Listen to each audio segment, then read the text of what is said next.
18వ వార్డులో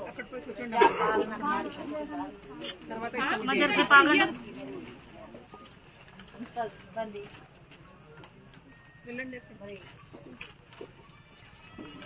ప్రభుత్వ యంత్రాంగం ఇక్కడ ఇచ్చేసిన లబ్ధిదారులకు అలాగే వార్డ్ కౌన్సిల్ అందరు కూడా పేరు పేరున నమస్కరిస్తూ పాలన అనేది ఏ విధంగా ఉండాలనేది కాంగ్రెస్ పార్టీ వచ్చిన తర్వాత ఎవరైనా ప్రభుత్వ అధికారులు కానివ్వండి, పరిపాలించే నాయకులు కానివ్వండి, ప్రజల దగ్గర పోయి సమస్యలు తీసుకోవాలి.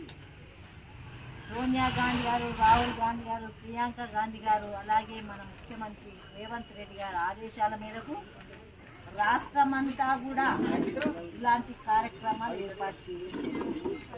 ఎందుకంటే గత ప్రభుత్వం ఏం చేసిందో తెలుసు మీ అందరికీ. ఈ సేవ కొండి, ఆ సేవ కొండి, ఏ సేవ చేయలేదు. కొట్టి పేపర్లు జిరాక్స్లు తీసుకోవాలి, ఇటు అటు ఉరకాలి. ఆఫీసర్ దగ్గర పోతే వాళ్ళు వేరే పని మీద పోవాలి. ఆఫీసర్ మీ ముఖాలు చూడలేదు, వాళ్ళ ముఖాలు ప్రజలు చూడలేదు. కాబట్టి కాంగ్రెస్ ప్రభుత్వం ఎన్నికల ముందు ఏవైతే ప్రచారం చేసినప్పుడు 6 గ్యారెంటీలు ఇవ్వడం జరుగుతుంది.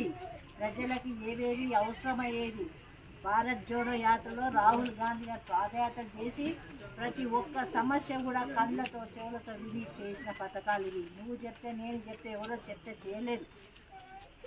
తెలంగాణ ఇచ్చిన తర్వాత తెలంగాణ ప్రజలు ఏ విధంగా ఉన్నారు, ఏ ఇబ్బందులు ఉన్నాయి అని తెలుసుకొని రాహుల్ గాంధీ గారు ఈ పథకాలు తీయడం జరిగింది. మీ అందరికీ తెలుసు. మన సంగారెడ్డి కూడా రాహుల్ గాంధీ గారు పాదయాత్ర చేసింది.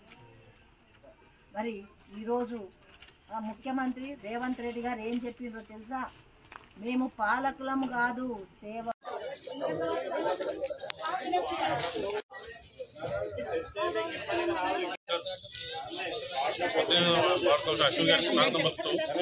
ముఖ్యమంత్రి గారి సందేశాన్ని అందరికీ చదివి వినిపిస్తున్నాను.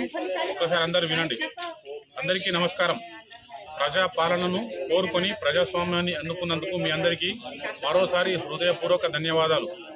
మాట ఇచ్చినట్టుగానే ప్రమాణ స్వీకారం రోజునే అభయహస్తం 6 గ్యారంటీల ఫైల్పై తొలి సంతకాన్ని చేసింది మన ప్రభుత్వం. కొలువుదీరిన 48 గంటల్లోనే తెలంగాణ ఆడబిడ్డలకు ఆర్టీసీ బస్సుల్లో ఉచిత ప్రయాణం, అర్హులైన వారందరికీ రాజీవ్ ఆరోగ్యశ్రీ 10 లక్షల వైద్య సాయం గ్యారంటీలను అమలు చేసి చరిత్ర సృష్టించింది. అదే సంకల్పంతో మిగిలిన గ్యారంటీలను కూడా నెరవేర్చేందుకు ప్రజా పాలన కార్యక్రమానికి మన ప్రభుత్వం శ్రీకారం చుట్టిందని తెలియజేసేందుకు గర్విస్తున్నాము.